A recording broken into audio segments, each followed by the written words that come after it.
Hi writers and readers, I'm Christy Stratus, and today I thought we could talk about something specific to historical fiction that I think is really interesting.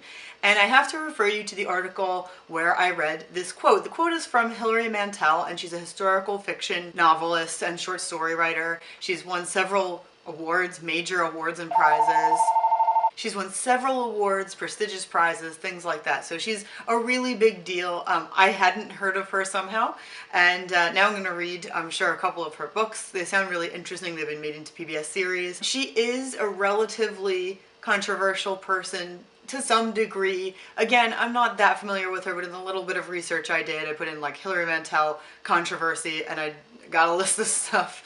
So we're not going to go too deep into that stuff because it's really not the topic, but I do need to reference the article where I got this quote. So the article is from The Guardian. It's called, "Is Hilary Mantel's View of Historical Fiction Out of Date?" And the quote actually doesn't have a whole lot to do with that, in my opinion. Again, this quote is taken out of context from an interview that she did with a historian. And so I believe this was at the Oxford Literary Festival, something along those lines.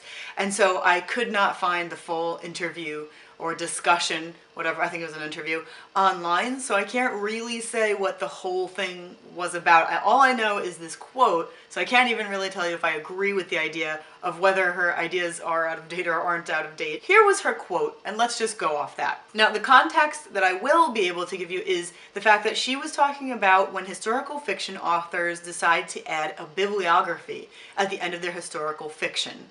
So this is something that had crossed my mind very quickly. It went right back out, but I think it's an interesting point because apparently some traditionally published authors do this. So I think it's an interesting topic of discussion. So that's what she's talking about when she says this quote.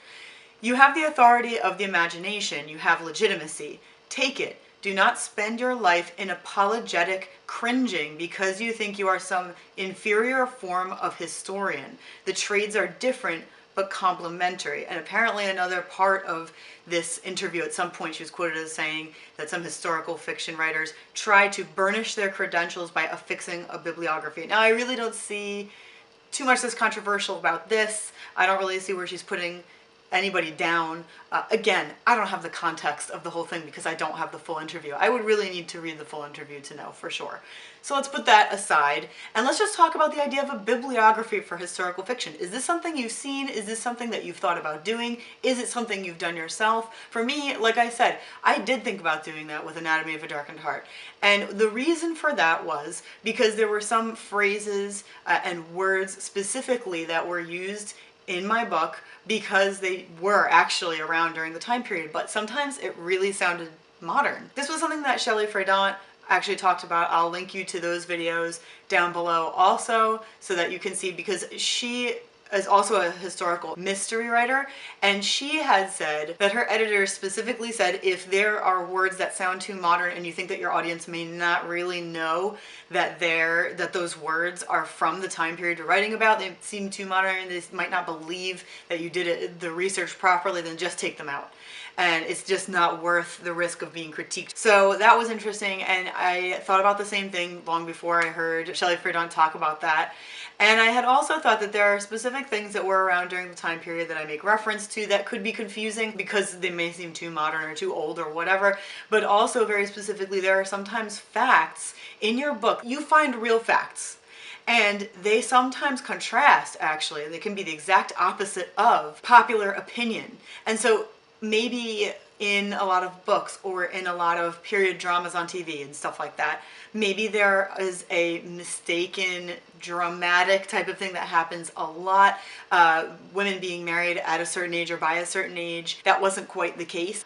It can be a little bit iffy with the records, you know, you really have to do some research on that. But the question becomes, do you go with what readers understand because it's popular knowledge, or do you go with the historical facts that readers could consider wrong? So that's a really confusing thing. I had to go sort of in the middle with Anatomy of a Darkened Heart with one particular thing. I had to go in the middle a little bit with marriage age. That was a very tricky thing because some sources say that actually historically the marriage age is one thing, and then you look at all these period dramas and all this historical fiction and everything, it says it's a totally different age.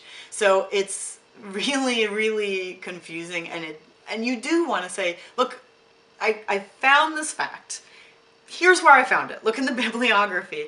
And so The Guardian did give an example of someone who is traditionally published, who used a bibliography, and I just want to quote that for you. This is The Guardian's, and again I'm linking the article below, this is what they say. One contender, The Good People, A Tale of Early 19th Century Ireland by Australian Hannah Kent, does include a bibliography, which may in part reflect the anxiety of a young writer dealing with the primitive beliefs of a nation on the other side of the world. But much of the bibliography is devoted to the Irish flora, fauna, and leprechauna that give her story its lush cultural underdressing. Maybe this author was concerned that Americans might not know what on earth she's talking about with some of this stuff, and she puts a bibliography at the end that has to do with those specific things. In some ways, you can't blame her. It's really hard, and it's, like I said, it's very difficult when you have facts that actually contradict what most people know. So I would love to hear your opinion on this. I think it's really a tricky topic. I haven't personally read any historical fiction that had a bibliography at the end. Obviously it's out there.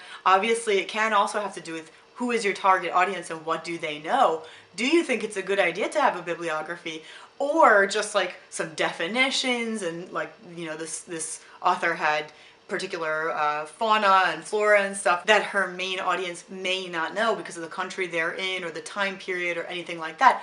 What do you guys think? I think this is a really tricky one, and maybe there are some cases where it makes sense, where there are lesser known facts you're trying to bring out and you want to just prove that, I mean, this is real, I'm not making it up, you know, even though everything you know is the opposite. And then there are cases where smaller details, like what I was talking about with my book. So definitely let me know what you think in the comments. I think it's a tricky one, and I can't wait to hear your opinion. So thank you so much for spending time with me.